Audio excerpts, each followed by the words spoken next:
3 million साल पहले जब धरती पर इंसानों का पहला ग्रुप दिखने लगे थे, हमारा मेन कैरेक्टर भी उनमें से एक था। पहला नजर में वो किसी भी नॉर्मल एस्ट्रोपोलॉजिस्ट जैसा ही लगता था, लेकिन उनमें से कुछ तो अलग था, कुछ ऐसा जो उसे बाकी सबसे यूनिक बनाता था।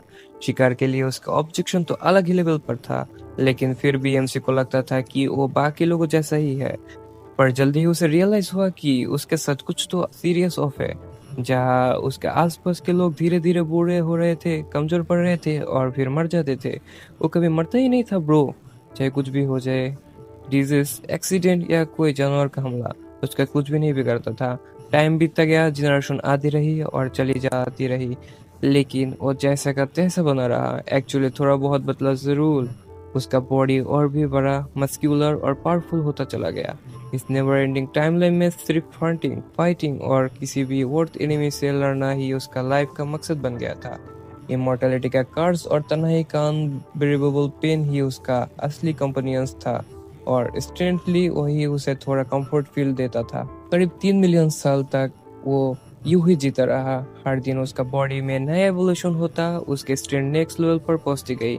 फिर एक दिन वो उस मकाम तक पहुंच गया जहां कोई भी उसका ताकत का मैच नहीं कर सकता था। लोग उसे धरती का भगवान मुंह बुलाने लगे। उसका पावर इतनी एक्सट्रीम हो गई थी, उसने सारे दूसरे गॉड्स को डिफीट करके और डिवाइन रियल में मोस्ट पावरफुल का टाइटल ले लिया।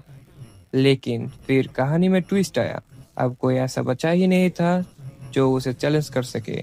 उसका थ्रिल और एक्साइटमेंट से भरे दिन अब बोर्डम की नेवर एंडिंग साइकिल बन चुके थे।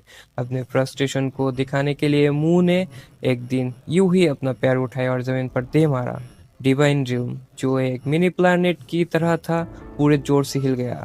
और ये तो बस शुरुआत थी। पूरे divine world literally earthquake mode में चला गया। हर गॉड, एंजल और यहाँ तक कि अंदर के डीमंस तक डर के मारे कांप उठे।